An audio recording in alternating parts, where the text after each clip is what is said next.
China ಮತ್ತು ಭಾರತದ ನಡುವಿನ ಸಂಬಂಧ ಹಳಿಸಿ ಹೋಗಿ ಅದೆಷ್ಟೋ ವರ್ಷಗಳಾಗಿವೆ. ಗಡಿ ವಿಚಾರದಲ್ಲಿ ಭಾರತಕ್ಕೆ ಕಿರಿಕ್ ಮಾಡೋ ಚೀನಾವನ್ನ ಭಾರತ ದೂರವೇ ಇಟ್ಟಿದೆ.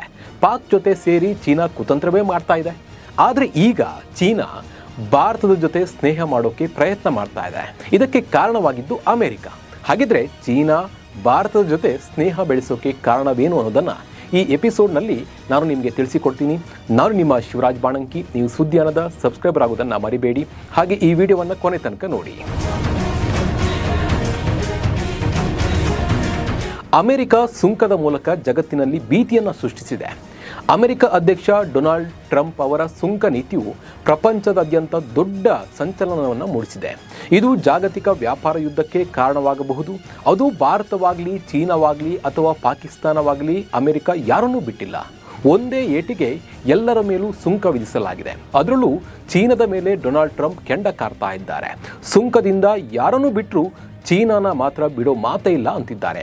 ಅತ್ಯಂತ ಕಡಿಮೆ ಬೆಲೆಗೆ 10 ವಸ್ತುಗಳು ಚೀನಾದಲ್ಲಿ ತಯಾರಾಗಿ ಅಮೆರಿಕವನ್ನು ತಲುಪ್ತಾ ಇದೆ. ಅವುಗಳ ಮೇಲೆ ಅಮೆರಿಕ ಹೆಚ್ಚುವರಿಯಾಗಿ ಸುಂಕ ಹಾಕ್ತಾ ಇದೆ. ಅದಕ್ಕೆ ಚೀನಾ ಕೂಡ ಪ್ರತಿ ಸುಂಕ ಹಾಕೋದಕ್ಕೆ ಘೋಷಿಸಿದೆ. ಅಮೆರಿಕದಿಂದ ಚೀನಾಗೆ ಬರೋ ಹತ್ತಿ, ಗೋಧಿ, ಜೋಳ ಹಾಗೂ ಚಿಕನ್ ಮೇಲೆ ಶೇಕಡ 15ರಷ್ಟು ಸುಂಕ ಹಾಕ್ತಾ ಇದೆ. ಇದರಿಂದ ಎರಡೂ ರಾಷ್ಟ್ರಗಳ ನಡುವೆ ವ್ಯಾಪಾರ ಯುದ್ಧ ಶುರುವಾಗಿದೆ. ಈ ನಡುವೆ ಚೀನಾ ಭಾರತದೊಂದಿಗೆ ಸಂಬಂಧವನ್ನು ಸುಧಾರಿಸಿಕೊಳ್ಳೋ ಹೆಜ್ಜೆಯನ್ನು ಇಟ್ಟಿದೆ. ಭಾರತದ ರಾಷ್ಟ್ರಪತಿ ದ್ರೌಪದಿ ಮುರ್ಮು ಅವರಿಗೆ ಪತ್ರ ಬರೆದಿರುವ ಚೀನಾದ ಅಧ್ಯಕ್ಷ ಜಿನ್ಪಿಂಗ್ ಡ್ರ್ಯಾಗನ್ ಮತ್ತು ಎಲಿಫೆಂಟ್ ಜೊತೆಯಾಗಿ ಡ್ಯಾನ್ಸ್ ಆಡುವಂತಾಗಿ ಅಂದಿದ್ದಾರೆ. ಕೆಲವು ತಿಂಗಳ ಹಿಂದಷ್ಟೇ ಚೀನಾದ ವಿದೇಶಾಂಗ ಸಚಿವರು ಕೂಡ ಇಂಥದ್ದೇ ಮಾತುಗಳನ್ನು ಆಡಿದ್ರು. ಭಾರತ ಮತ್ತು ಚೀನಾದ ಸಂಬಂಧವು ಡ್ರ್ಯಾಗನ್ ಮತ್ತು ಎಲಿಫೆಂಟ್ ಜೊತೆಯಾಗಿ ಟಾಂಗೋ ನೃತ್ಯ ಮಾಡುವಂತಾಗಲಿ ಎಂದಿದ್ರು. ಚೀನಾದಲ್ಲಿ ಲಾಂಛನವಾಗಿ ಡ್ರ್ಯಾಗನ್ ಬಳಕೆ ಆಗ್ತದೆ. ಭಾರತವನ್ನು ಆನೆಯಿಂದಲೂ ಗುರುತಿಸುವುದು ಇದೆ. ಉಭಯ ರಾಷ್ಟ್ರಗಳ ನಡುವಿನ ಸಂಬಂಧಕ್ಕೆ 75 ವರ್ಷಗಳು ತುಂಬಿರುವ ಪ್ರಯುಕ್ತ ಚೀನಾ ಅಧ್ಯಕ್ಷರು ರಾಷ್ಟ್ರಪತಿ ಮುರ್ಮುಗೆ ಪತ್ರವನ್ನು ಬರೆದಿದ್ದಾರೆ. ಅದರಲ್ಲಿ ಈ ಮಾತನ್ನು ಹೇಳಿದ್ದಾರೆ. ಎರಡು ರಾಷ್ಟ್ರಗಳು ಮತ್ತಷ್ಟು ಆಪ್ತತೆಯಿಂದ ಮುಂದುವರಿಯಬೇಕಿದೆ. ನೃತ್ಯ ಮಾಡುವಷ್ಟು ಸೊಗಸಾಗಿ ಸಂಬಂಧವು ಏರ್ಪಡಬೇಕಾಗಿದೆ ಎಂದು ಜಿನ್ಪಿಂಗ್ ಹೇಳಿದ್ದಾರೆ. 2020ರಲ್ಲಿ ಹಿಮಾಲಯದ ಗಡಿ ಭಾಗಗಳಲ್ಲಿ ಭಾರತ ಮತ್ತು ಚೀನಾ ಭದ್ರತಾ ಪಡೆಗಳ ನಡುವೆ ಉಂಟಾದ ಸಂಘರ್ಷವು ಗಡಿಗಳಲ್ಲಿ ಕಾವೇರಿದ ವಾತಾವರಣವನ್ನು ಉಂಟು ಮಾಡಿತ್ತು. ಅದರ ಪರಿಣಾಮ ಎರಡೂ ರಾಷ್ಟ್ರಗಳ ನಡುವಿನ ರಾಜತಾಂತ್ರಿಕ ಸಂಬಂಧವು ಸಂಪೂರ್ಣವಾಗಿ ಹದಗೆಟ್ಟಿತ್ತು. ಗುಂಡಿನ ದಾಳಿಗಳ ಮೂಲಕ ಚೀನಾ ಭಾರತದ ಯೋಧರನ್ನು ಕೆಣಕಿತ್ತು. ಈಗ 5 ವರ್ಷದ ಬಳಿಕ ಚೀನಾ ಭಾರತದ ಮುಂದೆ ಸ್ನೇಹದ ಹಸ್ತ ಚಾಚಿದಂತೆ ಕಾಣ್ತಾ ಇದೆ. ಚೀನಾ ಸ್ನೇಹದ ಹಿಂದೆ ಕುತಂತ್ರವಿದೆಯಾ?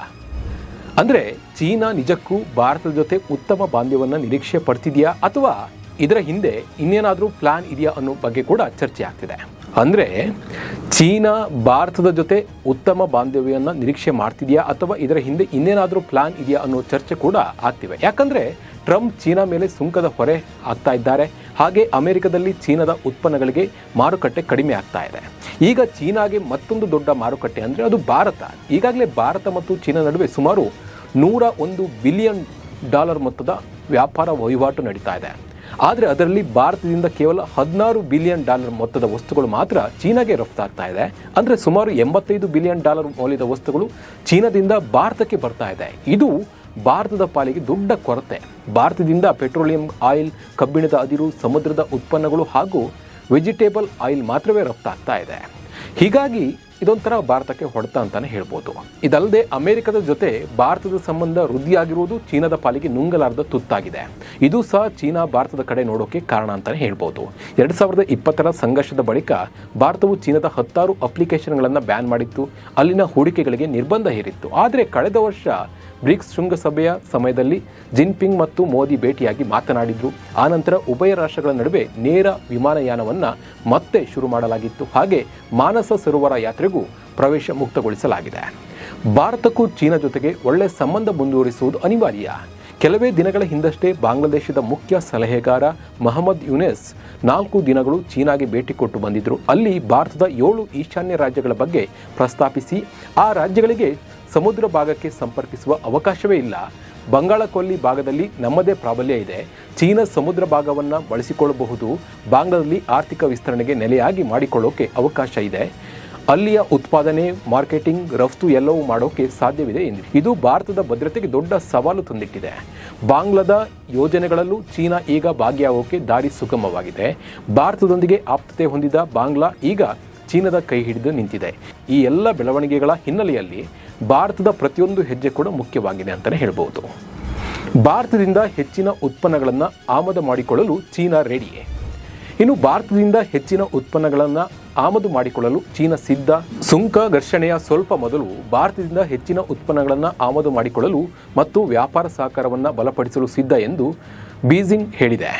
ನವದೆಹಲಿಯಲ್ಲಿರುವ ಬೀಜಿಂಗ್ ರಾಯಭಾರಿ ಚೀನಾದ ಅಭಿವೃದ್ಧಿಯ ಪ್ರಯೋಜನಗಳನ್ನು ಹಂಚಿಕೊಳ್ಳಲು ಭಾರತೀಯ ಉದ್ಯಮಿಗಳನ್ನು ಕೇಳಿಕೊಂಡರು. ವ್ಯಾಪಾರ ಮತ್ತು ಇತರ ಕ್ಷೇತ್ರಗಳಲ್ಲಿ ಪ್ರಾಯೋಗಿಕ ಸಹಕಾರವನ್ನು ಬಲಪಡಿಸಲು ಮತ್ತು ಚೀನಾದ ಮಾರುಕಟ್ಟೆಗೆ ಸೂಕ್ತವಾದ ಹೆಚ್ಚಿನ ಭಾರತೀಯ ಉತ್ಪನ್ನಗಳನ್ನು ಆಮದು ಮಾಡಿಕೊಳ್ಳಲು ನಾವು ಭಾರತದ ಕಡೆಯೊಂದಿಗೆ ಕೆಲಸ ಮಾಡಲು ಸಿದ್ಧವಿದ್ದೇವೆ ಎಂದು ಅವರು ಚೀನಾದ ಮುಖ್ಯವಾಣಿ ಗ್ಲೋಬಲ್ ಟೈಮ್ಸ್ಗೆ ನೀಡಿದ ಸಂದರ್ಶನದಲ್ಲಿ ಹೇಳಿದರು. ಚೀನಾದಲ್ಲಿನ ಸಹಕಾರ ಅವಕಾಶಗಳನ್ನು ಅನ್ವೇಷಿಸಲು ಮತ್ತು ಚೀನಾದ ಅಭಿವೃದ್ಧಿಯ ಲಾಭವನ್ನು ಪಡೆಯಲು ಹಿಮಾಲಯವನ್ನು ದಾಟಲು ಹೆಚ್ಚಿನ ಭಾರತೀಯರು ಕೈಗಾರಿಕೆಗಳನ್ನು ನಾವು ಸ್ವಾಗತಿಸುತ್ತಿದ್ದೇವೆ ಅಂತ ಅವರು ಹೇಳಿದರು. ಹೀಗಾಗಿ ಅವರು ಕೂಡ ನಮ್ಮಿಂದ ಆಮದು ಮಾಡಿಕೊಳ್ಳೋಕೆ ರೆಡಿ ಇದ್ದಾರೆ ಅಂತಲೇ ಹೇಳಿದ್ದಾರೆ. ಚೀನಾ ಭಾರತದ ಅತಿದೊಡ್ಡ ವ್ಯಾಪಾರ ಪಾಲುದಾರ. 2010ರಲ್ಲಿ ಚೀನಾ ಭಾರತದ ಅತಿದೊಡ್ಡ ವ್ಯಾಪಾರ ಪಾಲುದಾರವಾಯಿತು. ಚೀನಾದ ಆಮದು ಭಾರತೀಯ ರಫ್ತನ್ನು ಮೀರಿಸಿದೆ. 2020-21ರಲ್ಲಿ ಗಲ್ವಾನ್ ಕಣಿವೆ ಸಂಘರ್ಷದ ನಂತರ ಭಾರತ ಮತ್ತು ಚೀನಾ ನಡುವಿನ ಸಂಬಂಧ ಹದಗೆಟ್ಟಿದ್ದು. ಇದರಿಂದಾಗಿ ನವದೆಹಲಿ ಚೀನಾದ ಹೂಡಿಕೆಗಳನ್ನು ನಿಷೇಧಿಸಿತ್ತು. 200ಕ್ಕೂ ಹೆಚ್ಚು ಚೀನಿ ಅಪ್ಲಿಕೇಶನ್ಗಳನ್ನು ನಿಷೇಧಿಸಲಾಗಿದೆ ಮತ್ತು ಬೀಜಿಂಗ್ನಿಂದ FDI ಅನ್ನು ತನಿಖೆ ಮಾಡಲು ಪ್ರಾರಂಭಿಸಲಾಗಿದೆ. ಭಾರತದ ಮೇಲೆ ಟ್ರಂಪ್ ಸಾಫ್ಟ್ ಕಾರ್ನರ್. ಅಮೆರಿಕದೊಂದಿಗೆ ವ್ಯವಹರಿಸುವ ಎಲ್ಲ ದೇಶಗಳ ಮೇಲೆ ಸುಂಕ ದರ ಹೆಚ್ಚಳ ಮಾಡಿ ಅಧ್ಯಕ್ಷ ಡೊನಾಲ್ಡ್ ಟ್ರಂಪ್ ಜಾಗತಿಕ ವ್ಯಾಪಾರ ಸಮರಕ್ಕೆ ಅಧಿಕೃತವಾಗಿ ಚಾಲನೆ ನೀಡಿದ್ದಾರೆ. ಅದರಂತೆ ಭಾರತದ ಮೇಲೆ ಡೊನಾಲ್ಡ್ ಟ್ರಂಪ್ ಆಡಳಿತವು 20% ಸುಂಕ ವಿಧಿಸಿದೆ. ಆದರೆ ಇತರ ದೇಶಗಳಿಗೆ ಹೋಲಿಸಿದರೆ ಅಮೆರಿಕ ಅಧ್ಯಕ್ಷರು ಭಾರತದ ಬಗ್ಗೆ ತುಸು ಸಾಫ್ಟ್ ಕಾರ್ನರ್ ವರ್ತನೆ ತೋರಿದ್ದಾರೆ. ಪ್ರಧಾನಿ ಮೋದಿ ಅವರನ್ನು ಆಪ್ತಮಿತ್ರ ಎಂದು ಕರೆದಿರುವ ಟ್ರಂಪ್ ಭಾರತದ ಮೇಲೆ ಡಿಸ್ಕೌಂಟ್ ಸುಂಕ ವಿಧಿಸುವುದಾಗಿ ತಿಳಿಸಿದ್ದಾರೆ. ಅಮೆರಿಕದಲ್ಲಿ ಭಾರತಕ್ಕಿಂತ ಬಾಂಗ್ಲಾ ಬಟ್ಟೆಗೆ ಜಾಸ್ತಿ ರೇಟ್. ಬಾಂಗ್ಲಾದೇಶದ ಉಡುಪುಗಳು ಇನ್ಮುಂದೆ ಅಮೆರಿಕದಲ್ಲಿ ಭಾರತೀಯ ಉಡುಪುಗಳಿಗಿಂತ ಹೆಚ್ಚು ದುಬಾರಿಯಾಗಲಿವೆ. ಚೀನಾ ಮತ್ತು ವಿಯೆಟ್ನಾಂ ಎಲೆಕ್ಟ್ರಾನಿಕ್ ಸರಕುಗಳ ದೊಡ್ಡ ಮಾರಾಟಗಾರರಾಗಿದ್ದು, ಈ ಎರಡೂ ದೇಶಗಳ ಸರಕುಗಳು ಈಗ ಭಾರತೀಯ ಸರಕುಗಳಿಗಿಂತ ಹೆಚ್ಚು ದುಬಾರಿಯಾಗಿರ್ತವೆ. ಆದಾಗ್ಯೂ ಅಮೆರಿಕದ ಈ ಪರಸ್ಪರ ಸುಂಕವು ಭಾರತದ ರಫ್ತಿನ ಮೇಲೆ ತಕ್ಷಣ ಪರಿಣಾಮ ಬೀರುವುದಿಲ್ಲ. ಯಾಕಂದರೆ ಭಾರತದ ಪ್ರತಿಸ್ಪರ್ಧಿ ರಾಷ್ಟ್ರಗಳ ಮೇಲೆ ಭಾರತಕ್ಕಿಂತ ಹೆಚ್ಚಿನ ಸುಂಕವನ್ನು ಅಮೆರಿಕ ವಿಧಿಸಲಾಗಿದೆ. ಒಟ್ಟಿನಲ್ಲಿ ಈ ಎಲ್ಲ ವಿಷಯವನ್ನು ಗಮನಿಸ್ತಿರೋ ಚೀನಾ ಭಾರತದ ಜೊತೆ ಸ್ನೇಹ ಬೆಳೆಸೋಕೆ ಬಂದಿತ್ತು ಮಾತ್ರ ನಿಜ. ತನ್ನ ಲಾಭಕ್ಕಾಗಿಯೇ ಚೀನಾ ಭಾರತದ ಜೊತೆ ಕೈ ಜೋಡಿಸಿರೋದಂತೂ ಸತ್ಯ. ಈ ಬಗ್ಗೆ ನಿಮ್ಮ ಅನಿಸಿಕೆ ಮತ್ತು ಅಭಿಪ್ರಾಯವನ್ನು ಕಮೆಂಟ್ ಮೂಲಕ ತಿಳಿಸಿ. ನಮಸ್ಕಾರ.